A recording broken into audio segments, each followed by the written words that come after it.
Nesta manhã, nós vamos falar um pouco sobre a lição de número 8, a resistência de Mardoqueu. Na lição passada, que foi a lição 7, nós estudamos sobre a ascensão da rainha Esther, né? Foi aí a deposição de Vasti, a ascensão de Esther, e nós podemos ver na lição dos atributos incomunicáveis de Deus, que foi a presciência, né? Porque no livro de Esther não aparece o nome de Deus literalmente escrito, mas nós vemos a presciência de Deus durante toda a trajetória, né? Todo o desenrolar do livro. É porque Deus conhece de antemão todas as coisas, e esse atributo é somente dele, né? Nós seres humanos não temos esse atributo, mas ele tem. Então ele trabalha na história, como diz a capa da nossa lição, né? O Deus que governa o mundo e cuida da família. Então aqui é apresentada a presciência de Deus, os ensinamentos divinos dos livros de Ruth e Esther para a nossa geração. Então antes que aconteça algo, o Senhor já conhece. E Ele está no controle de tudo, né? No controle da história e no controle da nossa vida, né? Então hoje nós vamos continuar, né? Falando sobre isso. Nós vemos depois do banquete, né? Da recusa de Vasti, o banquete de Assuero, né? E vamos refletir. Nós vimos na lição passada o que motivou, né? Essa recusa da rainha Esther. Nós já vimos isso, vimos o contexto histórico, mostramos a ascensão de Esther ao posto de rainha, né, e destacamos a obediência dela. E nós vamos ler 1 Samuel 15, 22. Gostaria que os irmãos abrissem comigo as nossas Bíblias. Estamos numa aula, né, então vamos folhear a Bíblia. 1 Samuel, primeiro livro de Samuel, capítulo 15, no versículo 22. Gostaria de ler aqui com os irmãos.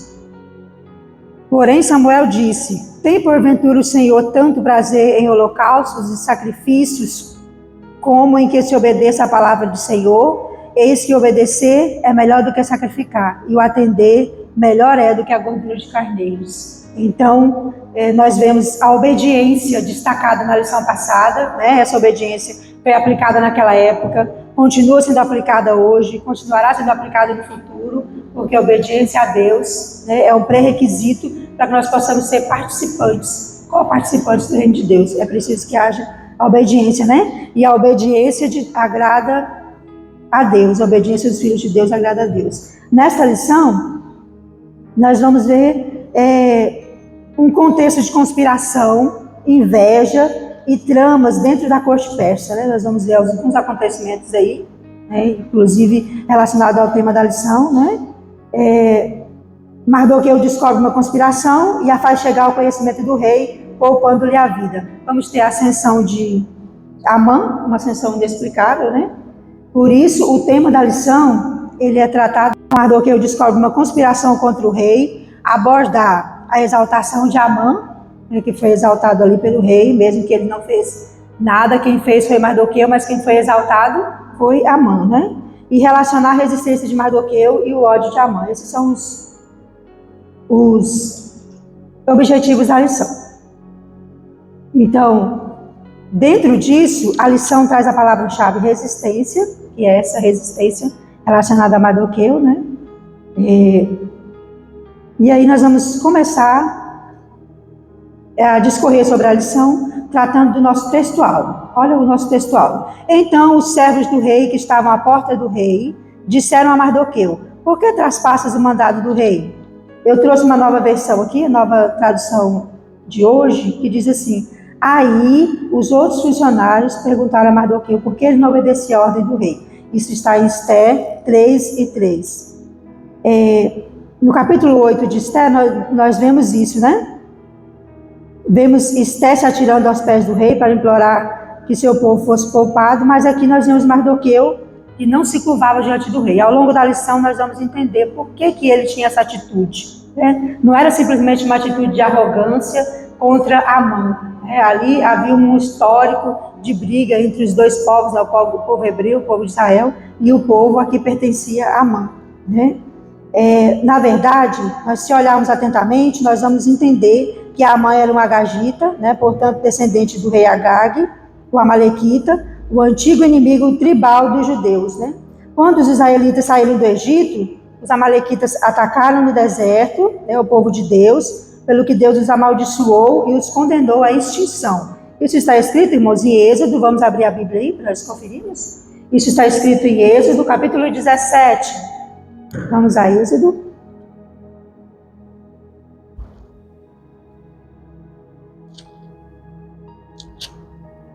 Capítulo 17, versículos 8 a 16. Nós vamos ler a palavra do Senhor. Então veio Amaleque e pelejou contra Israel em Refidim, pelo que disse Moisés a Josué: escolhe-nos homens e sai e peleja contra Amaleque. Amanhã eu estarei no cume do outeiro, e a vara de Deus estará na minha mão. E fez Josué como Moisés lhe dissera, pelejando contra Amaleque. Mas Moisés, Arão e Ur subiram ao cume do outeiro. E acontecia que, quando Moisés levantava a sua mão, Israel prevalecia. Mas quando ele abaixava a sua mão, Amaleque prevalecia. Porém, as mãos de Moisés eram pesadas, por isso tomaram uma pedra e a puseram debaixo dele, para assentar-se sobre ela. E Arão e Ur sustentaram as suas mãos, um de um lado e o outro do outro. Assim ficaram as mãos firmes até que o sol se pôs. Então aqui é narrada em Êxodo 17 essa batalha, contra o povo amalequita, ali os israelitas lutando contra o povo amalequita. Por isso é a causa da resistência de Mardoqueu que nós vimos aqui, na lição. Por isso declarou que haveria inimizade permanente entre os dois povos. Então, e se comprometeu a apagar toda a lembrança de Amaleque debaixo do céu.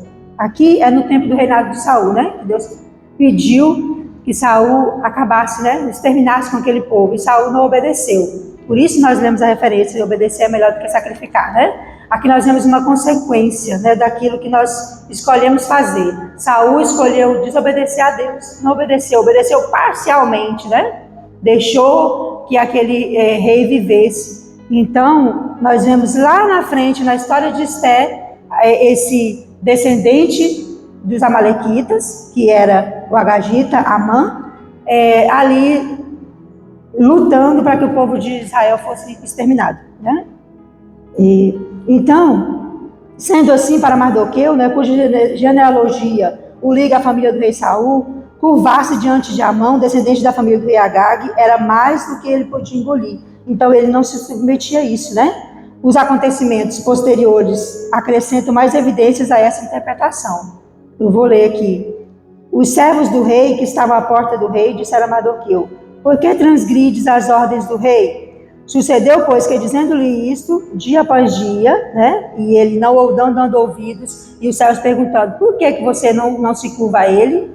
Então, o que ali aconteceu, irmãos? Disse-me-disse, Nós estamos aqui ainda no textual, mas a gente pode acrescentar. Aconteceu esse disse-me-disse, porque as pessoas perguntavam, é o que acontece conosco também nos nossos dias, As pessoas vêm até nós questionar sobre alguém, falar de alguém para nós. Depois, para escutar o que nós vamos falar sobre aquela pessoa e levar para a pessoa. Foi o que os servos fizeram, Eles ouviram ali de Mardoqueu: por que você... Ele simplesmente respondeu que era judeu. Não acrescentou a conversa, não aumentou a conversa, Então, o que eles fizeram? Levaram para Amã a resposta de Mardoqueu. Então, o que eles queriam fazer? Um mexerico, uma fofoca mesmo, ali, uma maledicência. Eles não tinham intenção de falar a favor de Mardoqueu diante de Amã. Era para fazer mesmo uma fofoca, uma intriga. É alguém que vem falar de alguém para você e depois ouve o que você tem que falar e fala para a pessoa o que você disse. E aí vira, aquele mexerico, aquela intriga, aquela discórdia. Isso acontece, irmãos, inclusive no meio do povo de Deus, que não era para acontecer, Mas o comentarista, ele traz isso ao longo da lição, ele traz isso que acontece, inclusive, no nosso meio, Essa intriga. Alguém que vem ouvir, a sua resposta a respeito de alguém, a sua opinião, para poder passar para a pessoa. Não com a intenção de ajudar, mas com a intenção de colocar mais fogo na fogueira ainda, mais lenha na fogueira, para que aconteça uma intriga ali.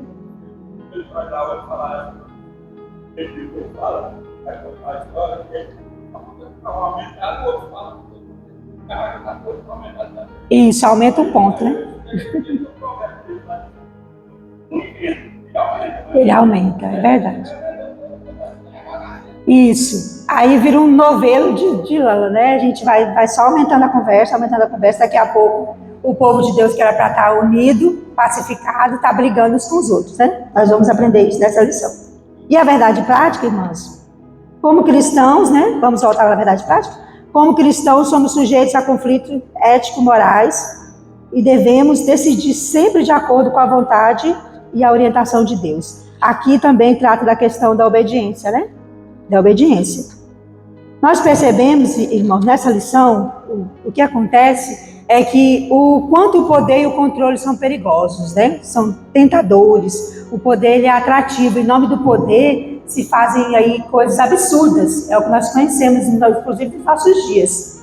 Isso acontece também dentro da igreja, né? Essa confusão, muitas vezes, contra a liderança, né? Muitos que não são obedientes à sua própria liderança. A gente está falando não só do pastor da igreja, que é o líder principal, nós estamos falando também dos líderes de departamento, né? Muitas vezes acontece isso, né?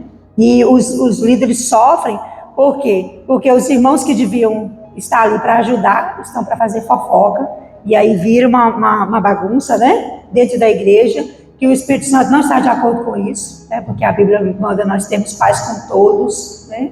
Temos paz com todos, estamos sempre dispostos a perdoar, dispostos a ouvir, né? Então, isso que nós vamos ver nessa lição. Então, a verdade prática, ela traz, né, esse ensinamento e diz como cristãos nós enfrentamos conflitos éticos, morais, que testam a nossa fé e o comprometimento com os princípios de Deus, né?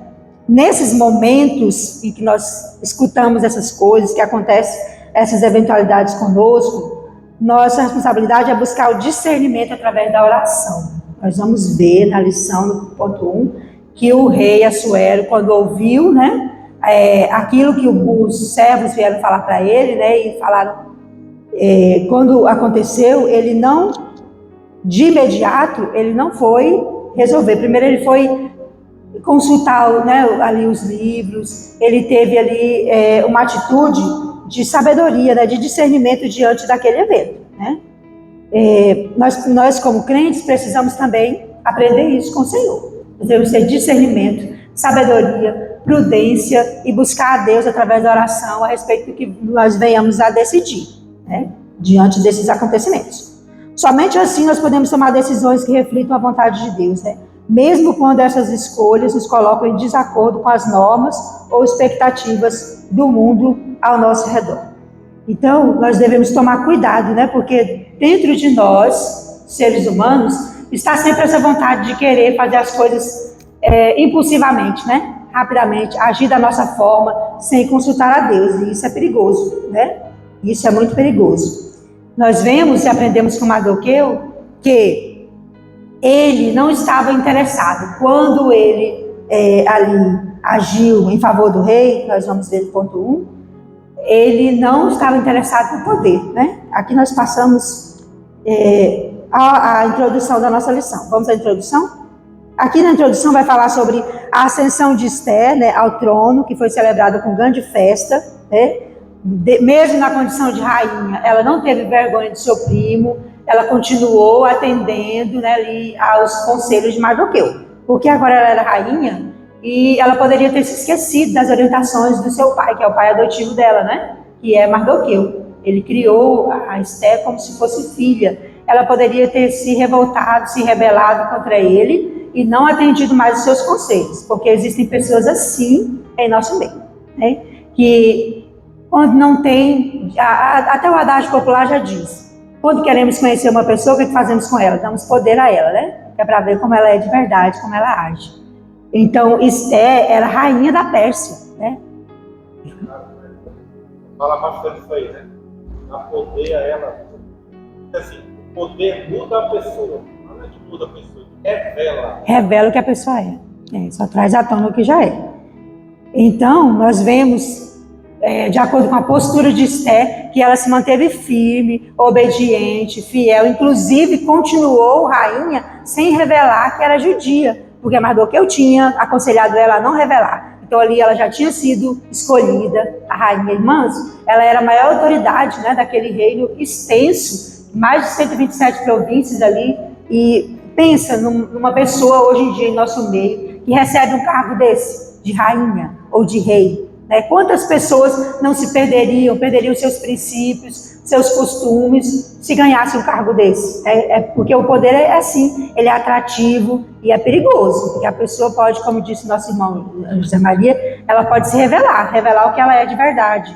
Então Esther continuou firme, ela mesmo sendo rainha, continuou obedecendo a Mardoqueu, não revelou que era judia, continuou obediente aos princípios do Senhor Jesus, né? Aos princípios de Deus, no caso, aos princípios de Deus, que ainda Jesus não tinha se revelado, né? Estamos falando aqui do Antigo Testamento. Ela continuou firme, esse sentimento de autonomia, de que ela poderia, né, se autodenominar rainha e ali andar como ela quisesse, não existia no coração de Esther. Como não deve existir no nosso coração, esse sentimento de autonomia e que nós não temos mais a dependência de Deus. A primeira coisa que o crente não pode se esquecer em toda a sua vida é que nós dependemos do Senhor. Tudo que temos, irmãos, que somos, é o Senhor quem nos dá.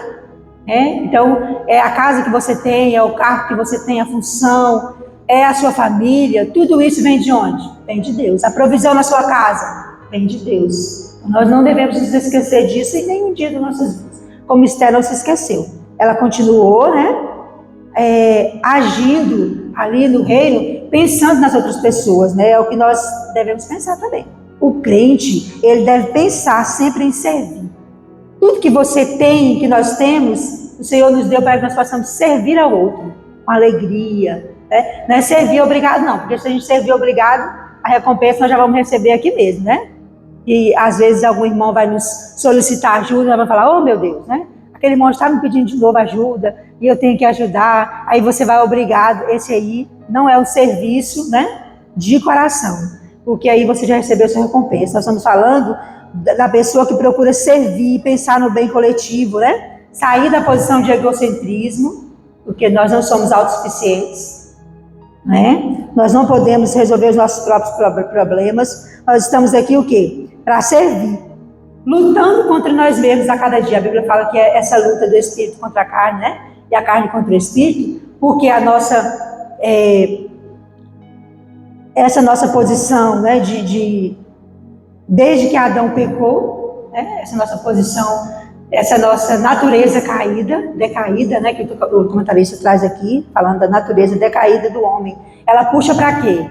Para que nós possamos pensar como o próprio Satanás pensou, né, contra Deus.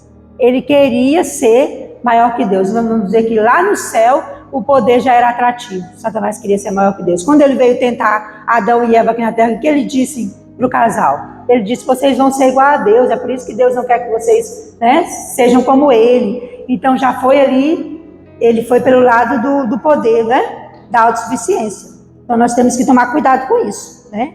Por quê? Porque toda posição e reconhecimento são passageiros. Nós somos transitórios, somos seres transitórios, né? Quem é eterno, irmãos? Só Deus. Só Deus que é eterno, né? Nós somos temporários e precisamos uns dos outros a cada dia. Nós precisamos do irmão, o irmão precisa de nós. Nós estamos aqui para viver em comunhão uns com os outros e não em competição, que às vezes, né, nós trocamos aí, pensamos que estamos competindo uns com os outros, mas não é verdade. Nós estamos em comunhão para viver junto, viver unidos, não é? Então aí nós vamos para o primeiro ponto, irmãos. Mardoqueu descobre uma conspiração contra o rei. Aqui vai falar dos bastidores do poder, né? Nós vamos ver que depois de muitas festas, né, a vida ganhou áreas de normalidade lá no reino da Pérsia, né? Assuero se estabeleceu no palácio, né? Mas como era comum nos impérios da antiguidade, aconteceram o quê? As tramas e as conspirações. Nós vamos abrir a Bíblia agora em Tiago, para falar sobre isso, sobre tramas e conspirações. Vamos abrir aí, livro de Tiago, a carta de Tiago, capítulo 3, versículo 14. Os irmãos podem me acompanhar. Eu vou abrir aqui. Tiago, capítulo 3, versículo 14 a 18. Vamos abrir aí, irmãos. Tiago, carta de Tiago, capítulo 3, versículo 14 a 18. Mas se tendes amarga inveja, olha o que a Bíblia fala. Mas se tendes amarga inveja, sentimento faccioso em vosso coração, não vos glorieis nem mintais contra a verdade. essa não é a sabedoria que vem do alto, mas é terrena, animal e diabólica. Porque onde há inveja e espírito faccioso, aí há perturbação e toda obra perversa. O 17. Mas a sabedoria que vem do alto é primeiramente pura, depois pacífica, moderada, tratável, cheia de misericórdia e de bons frutos, sem parcialidade e sem hipocrisia. Ora, o fruto da justiça semeia-se na paz, para os que exercitam a paz. Então, o fruto que tem que haver em nós é esse fruto da paz, né? E aqui nós vemos no subponto 1, os bastidores do poder, nós vemos que isso não aconteceu, essa paz não aconteceu, né? Nós vemos Bigtã e Teres, que são os dois que ficaram muito indignados contra o rei e tramaram assassiná-lo. Mardoqueu trabalhava junto à porta do palácio e ficou sabendo do plano fiel ao rei, contou a Esther para que eu avisasse o que ela fez em nome de Mardoqueu, né? Ela não usou também aquela informação para se autopromover com o rei. Ela disse a fonte. Quem contou para ela foi Mardoqueu. Ela preservou a fonte, falou ao rei, né, quem foi que contou. Ela não disse, não levou a notícia como se fosse ela que estivesse ali prezando pela vida do rei, né? E aqui nós vemos, irmãos, nessa introdução do subponto 1, esses bastidores do poder, né? O que aconteceu aqui? Além de permanecer obedecendo a Mardoqueu, transmitiu ao rei a informação, dando-lhe o devido crédito. Foi o que a rainha Esther fez, né? Quando contou. Então, essa história de Bigtã e Teres, guarda do rei Assuero, que tramaram assassiná-lo, revela como a natureza humana caída é suscetível à discórdia e à intriga. Foi o que nós acabamos de ler em Tiago 3, 14 a 18, nos ensinando que essas atitudes têm origem maligna e devem ser firmemente rejeitadas pelo verdadeiro cristão. Aqui, irmãos, nós vamos ver quem era esse Mardoqueu, né? Esse Mardoqueu que agia conforme a vontade de Deus. Ele era o quê?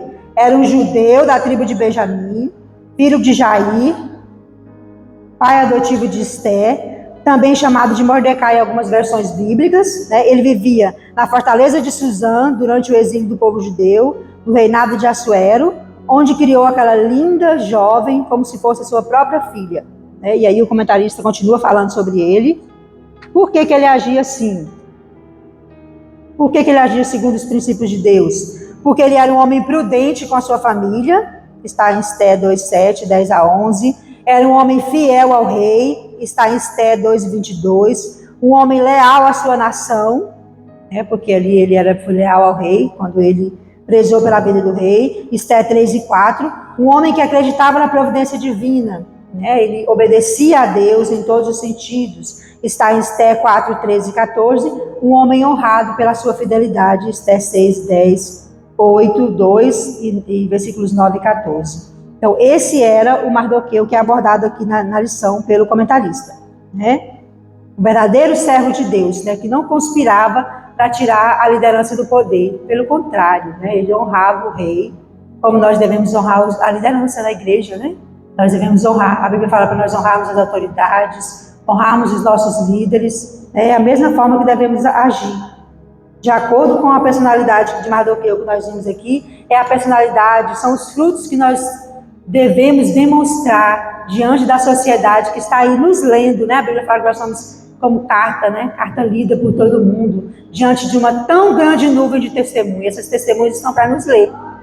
Elas estão para todos os dias, nos confrontar também, né? Nos ler, nos confrontar, porque nós dizemos que servimos ao Senhor. Nós dizemos que somos servos do Senhor. Então, qual a diferença entre o que serve e o que não serve? Qual a diferença que nós vamos demonstrar diante dessa sociedade? Foi o que Mardoqueu fez aqui, né? Demonstrou. E depois, subponto 2, segue-se a investigação, né?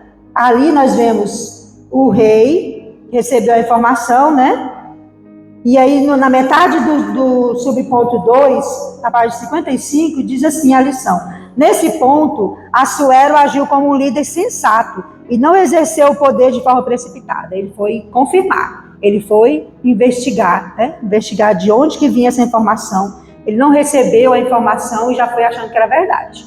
Às vezes nós recebemos informações a respeito de algumas pessoas, de outros irmãos nossos, né? Nosso próximo, e não vamos investigar para ver se quem está falando é confiável, a gente já vai aceitando a informação e já vai julgando, né? Aceitando como se fosse verdade, julgando o nosso irmão, o que está errado de acordo com a Bíblia. Nós temos que fazer como a Sueli, né?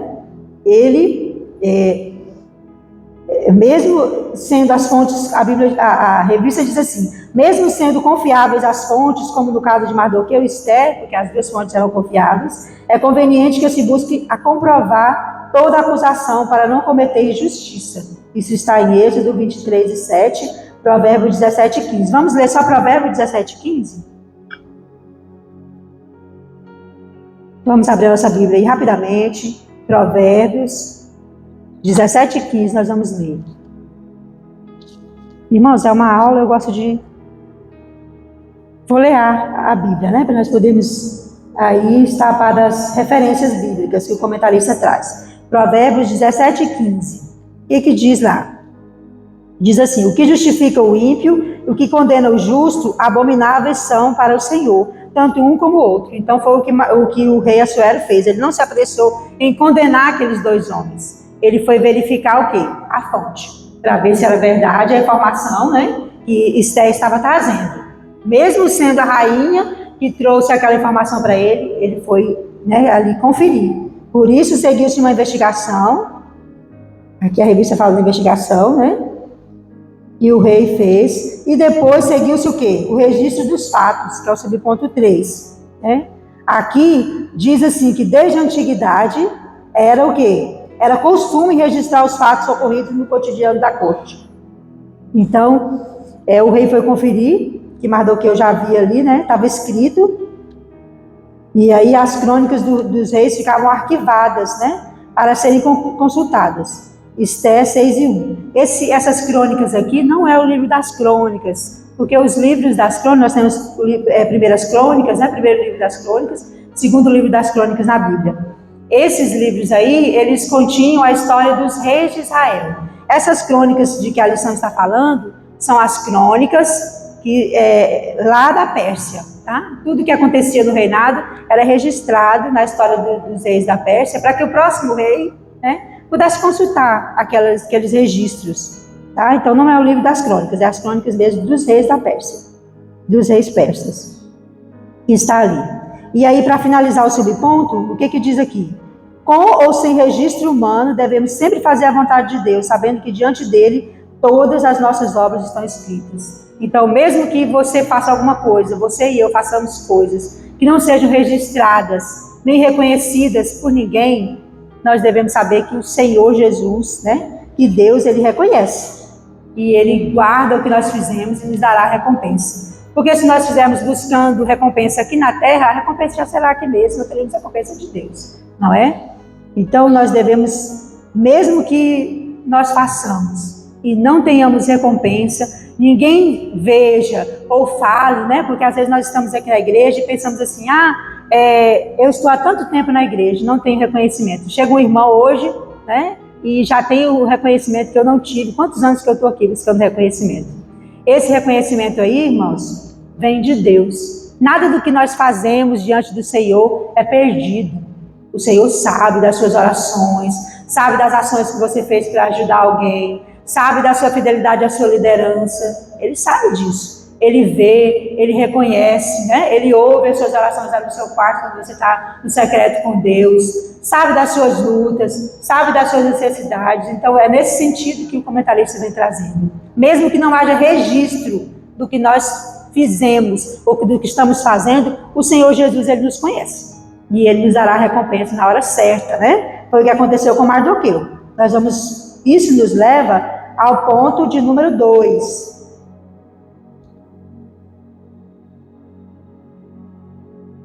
E diz assim, Amã é exaltado pelo rei. E o subponto 1 do ponto 2, um novo personagem. Antes que adentremos ao novo personagem, né? Falamos de Mardoqueu, agora vamos falar de Amã, que é um personagem que surge de repente ali, sendo exaltado pelo rei. Nós vamos ler Hebreus 4:13 para fechar essa parte dos registros, o registro dos fatos. Hebreus, os irmãos que puderem abrir comigo, Hebreus capítulo 4, versículo 13, irmãos. Vamos ler para fechar esse ponto.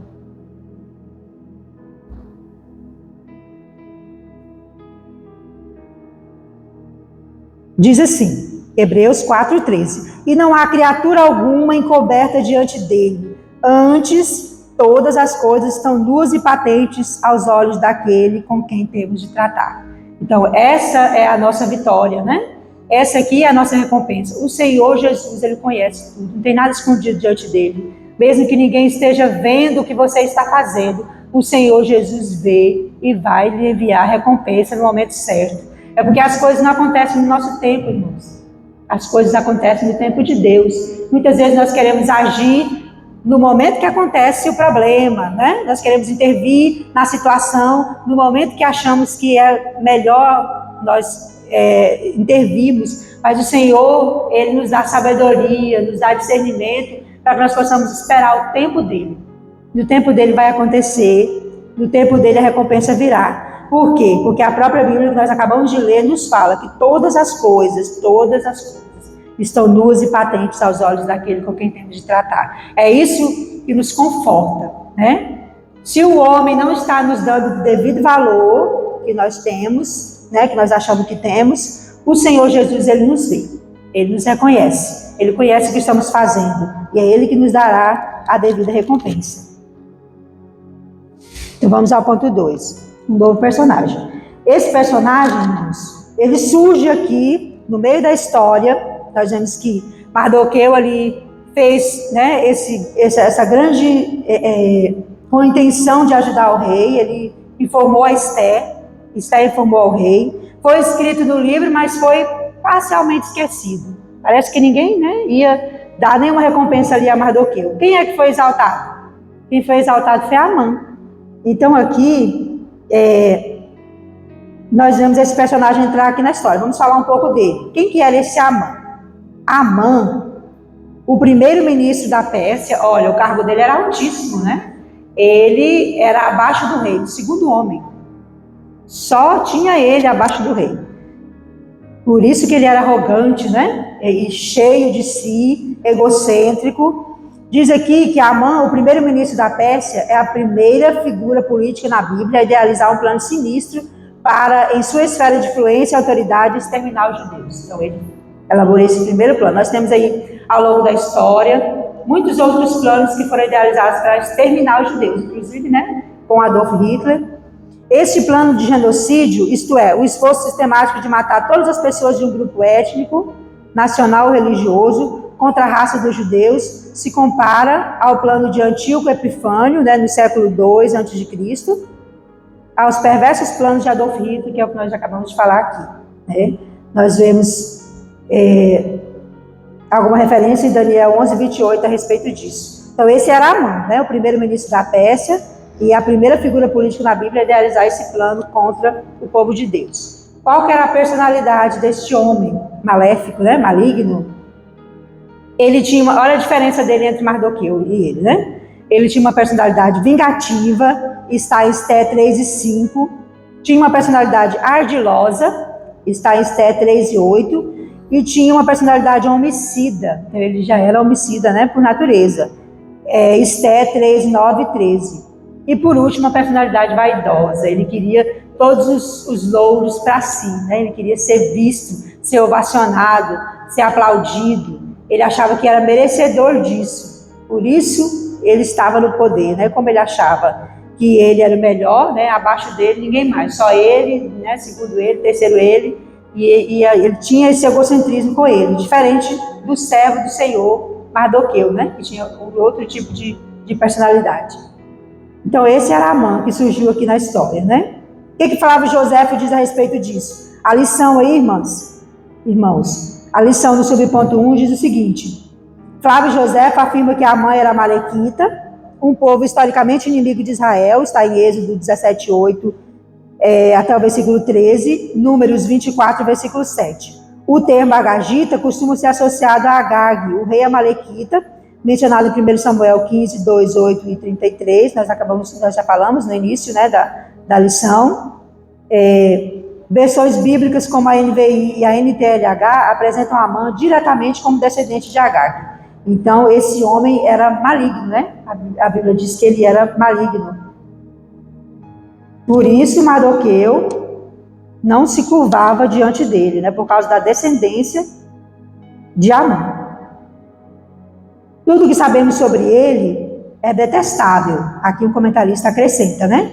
É impossível encontrar um único aspecto louvável em seu caráter. Na verdade, tudo em Amã era execrável a Deus. Então, ali, sempre ele apresentando as características de uma pessoa que não agrada a Deus. Ó, vamos ler Provérbios 6:16. Eu vou avançar. Provérbios, vamos ver só mais essa referência.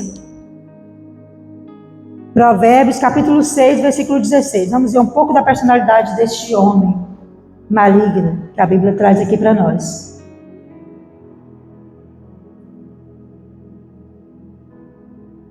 Provérbios 6, 16 a 19. Os irmãos que abriram a Bíblia.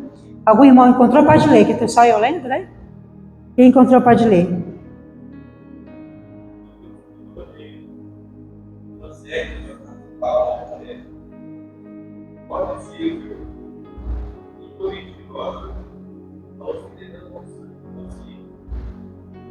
Coração que faz tudo o universo, essa se apressam a fazer o mal, perseguindo aos inimigos, temendo os pobres.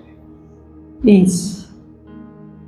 Essas 7 coisas aí o Senhor, né, abomina, né? Diz que a última é a pior. Aquele que semeia contenda entre os irmãos, aquele do disse-me-disse, que, né, gosta de fazer fofoca, de levar uma coisinha, veio aqui escutar de você, que nós já falamos, né? Escutar de você o que você tem a falar sobre o outro, a sua opinião sobre o outro, e depois leva para o outro o que você disse. Essa pessoa é perigosa, né? É perigosa. Então, esse Amã que nós estamos falando aqui, que foi ele teve essa ascensão aqui repentina, essa ascensão meteórica do reinado do rei Assuero, é esse homem que fazia tudo isso, tá? Aborrecia, tinha língua mentirosa, olhos altivos, mãos que derramavam sangue inocente, coração que maquinava pensamentos viciosos, pés que se apressavam a correr para o mal, né? E testemunha falsa que profere mentiras, ainda semeava contenda. Era esse homem que estava lá sendo ovacionado, e o Mardoqueu, que tinha feito ali, né, grandes coisas para que o rei fosse preservado a sua vida, estava parcialmente esquecido. O subponto 2 diz, um herói aparentemente esquecido. Aqui, irmãos, nesse subponto 2, o que o comentarista traz? E no subponto 3, evitando frustrações, ele vai trazer 2 palavras, nós vamos se destacar aqui, a sabedoria e a prudência de Mardoqueu, que é o que nós devemos aprender com esse homem de Deus, né? Vamos para Hebreus 6, e versículo 10. Nós passamos para Hebreus 6. Hebreus 6, versículo 10. Eu vou ler aqui para os irmãos. Porque Deus não é injusto para se esquecer da vossa obra e do trabalho de amor que para com seu nome mostrastes, enquanto servistes aos santos e ainda servis. Deus não é injusto, irmãos, né? Se nós ficarmos olhando para a vida desse herói aparentemente esquecido, nós temos aqui uma citação de Charles Swindoll, que diz assim, que a vida não é só penosa, é também injusta, né? Quando o comentarista traz essas 2 palavras, sabedoria e prudência, e vem falando desse herói aparentemente esquecido, é quando nós nos sentimos injustiçados, né? Ali, Mardoqueu fez aquele grande ato ali para salvar a vida do rei, deu a informação principal e estava aparentemente esquecido, né? O exemplo de Mardoqueu nos apresenta um cenário que poderia ter tido o mesmo desfecho. Ele ficou aparentemente esquecido, parecia que a vida estava sendo injusta, né, com ele.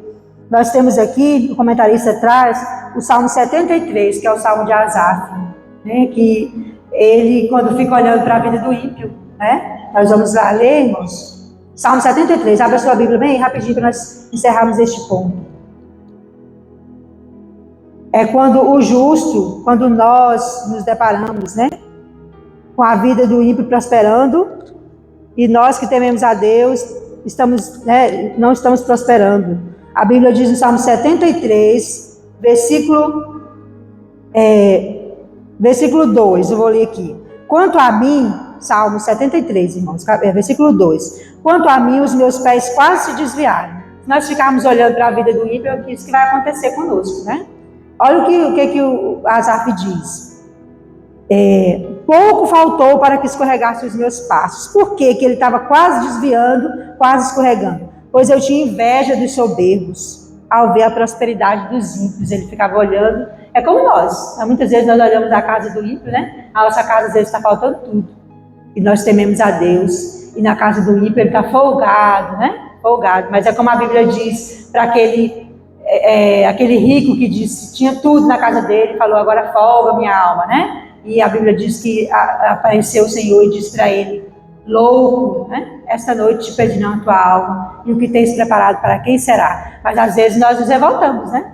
Nós nos revoltamos dentro de nós mesmos, com a prosperidade do ímpio, e nós que tememos ao Senhor. Mas vai acontecer como aconteceu com Mardoqueu. É no tempo de Deus que nós vamos ser exaltados. E se não recebemos a recompensa aqui, de algum ser humano, de alguma pessoa, de alguma liderança, no céu teremos a nossa recompensa. Não será perdido tudo aquilo que fazemos para o nosso próximo, para o nosso irmão. E aí ele diz assim, porque não há apertos na sua morada, mas firme está a sua força. Daí ele vendo o ímpio cada vez mais forte, cada vez mais com provisão na sua casa. Não se acham em trabalhos como outra gente, nem são afligidos como outros homens, pelo que a soberba os cerca como um colar, vestem-se de violência como de um adorno, né?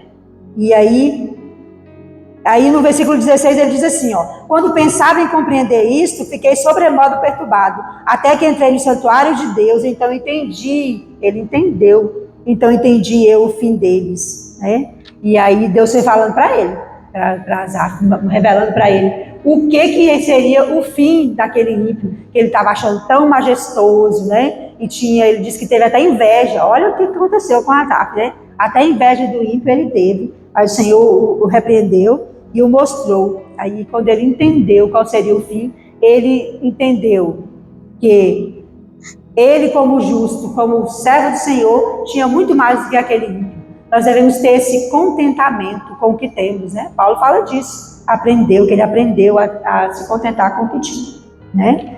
E aí, avançando para o final, nós estamos terminando o ponto 3. A resistência de Mardoqueu e o ódio de Amã. E é o último ponto da lição. A lição diz assim, Assuero ordenou que todos os seus servos se curvassem e se prostrassem diante de Amã. Mardoqueu não se curvava nem se prostrava. Está em Esther, capítulo 3, versículo 2, né? Amã não se contentou em ter só o cargo elevado e usá-lo em benefício próprio. Também quis o máximo de reconhecimento público e de honrarias. Então, o único que não se prostrava diante dele era aquele homem. Por que aquele homem não fazia isso, né? E aí nós vemos os servos fazendo a fofoca ali e foram, né, contar a Amã por que Mardoqueu não se prostrava diante dele. Porque era judeu. E aí nós seguimos aqui. Mardoqueu não se curvava nem se prostrava. Há distintas opiniões quanto aos motivos que o levaram a agir assim. De acordo com a Bíblia de Estudo Pentecostal, Mardoqueu recusou-se a inclinar-se diante de Amã por lealdade. Ele não quis se curvar.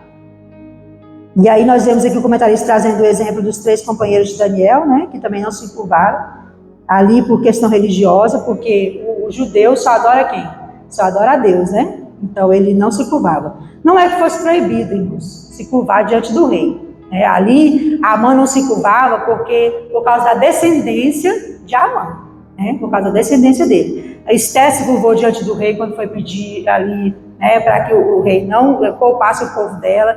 E a gente vê ao longo da Bíblia várias referências, né, de pessoas que se curvavam diante das autoridades, né? Inclusive a Bíblia manda nós honrarmos as autoridades. E aí não é errado, né, se curvar diante de autoridades, não. Mas ali acontecia aquilo por causa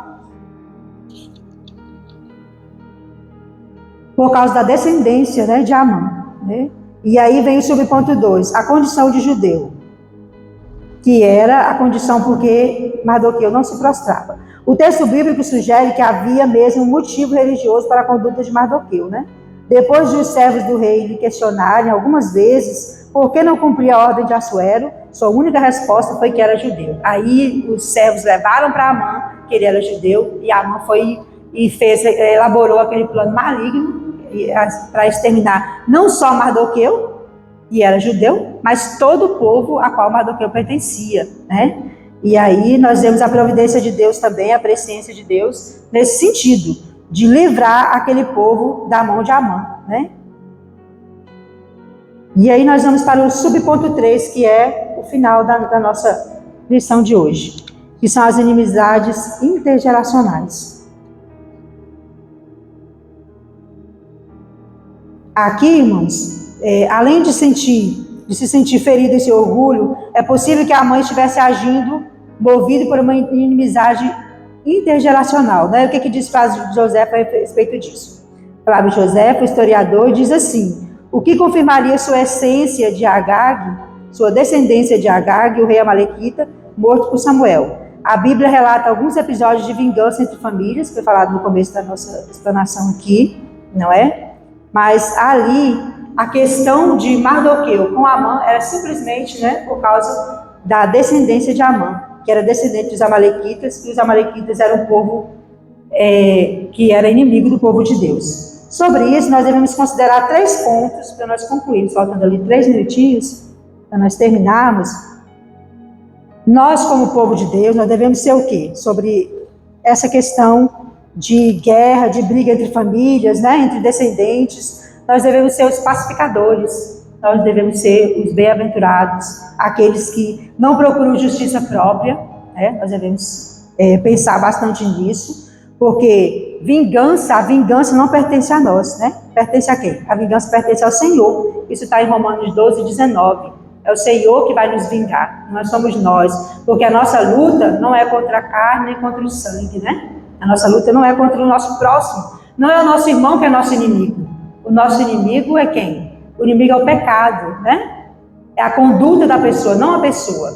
Nós não estamos aqui para julgarmos os pecadores, né? Nós estamos aqui na igreja e somos contra, de acordo com a Bíblia, nós somos contra a conduta pecaminosa das pessoas. Então não é o nosso inimigo que é nosso irmão, não é o nosso próximo que é nosso